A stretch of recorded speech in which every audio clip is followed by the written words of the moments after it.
Décédée le 1er janvier 2022, Mont-Ewi Aou Angèle, génitrice de la ministre Amamari Tewa, vice-présidente du PDCI-RDA, a été inhumée le samedi 19 février 2022 dans sa ville natale à Bongouano. Retour sur les dernières heures avant son départ définitif pour l'au-delà. Après la levée de corps sur le pavis de la paroisse Saint-Ambroise du Jubilé de Angré le vendredi 18 janvier, la dépouille mortelle est arrivée en début d'après-midi à Bongouano où une foule immense l'attendait.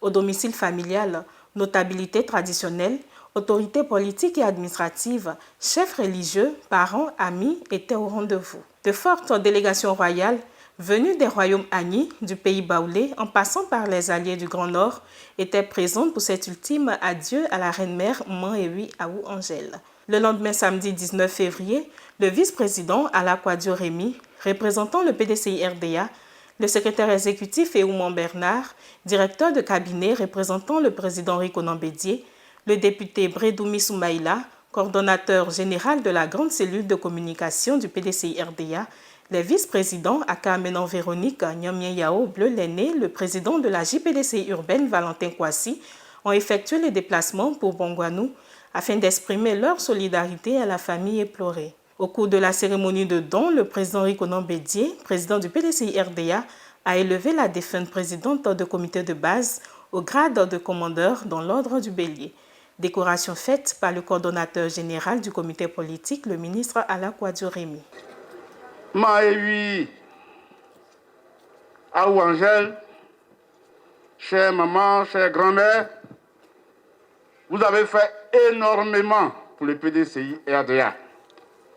À travers vos enfants et particulièrement à travers notre sœur, Madame la ministre Amamari Tewa.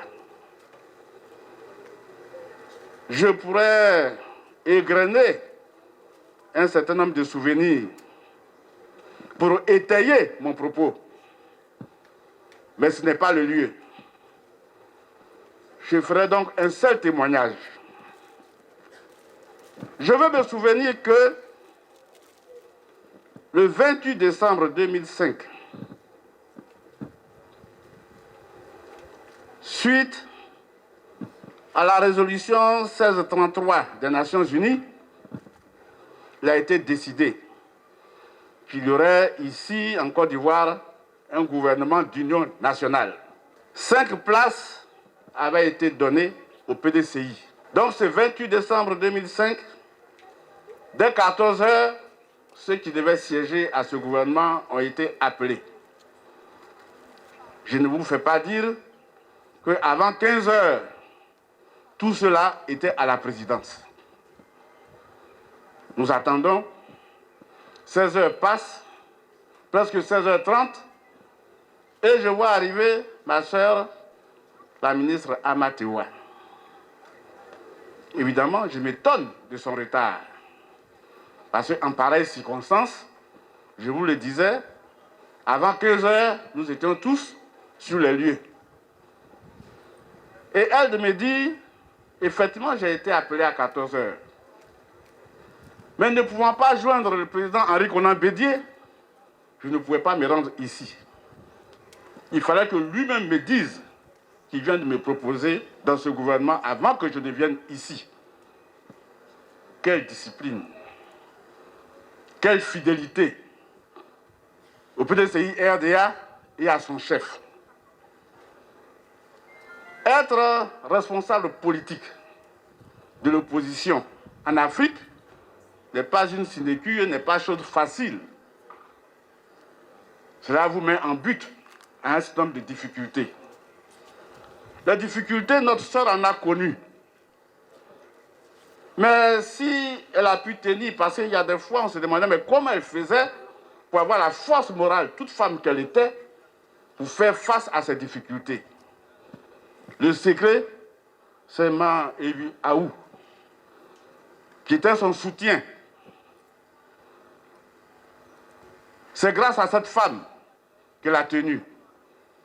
Et si elle a encouragé sa fille à aller dans le feu, c'est parce qu'elle-même était profondément PDCI et qu'elle croyait dans les idéaux de paix, de dialogue et de fraternité professés dans le PDCI. Au vu de tout cela, le président Henri Konan Bédié a décidé d'honorer notre maman à titre posthume. Ma Ewi Aou Angèle, au nom du président Henri Konan Bédié, président du PDCI RDA, je vous élève à la dignité de commandeur dans l'ordre du Bélier à titre posthume.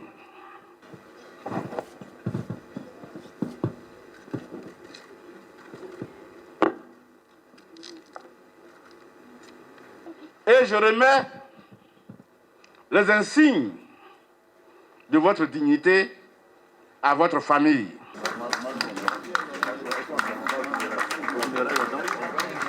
Dès 11 h, le long cortège s'est ébranlé en direction de la paroisse Saint-André de Bongouanou.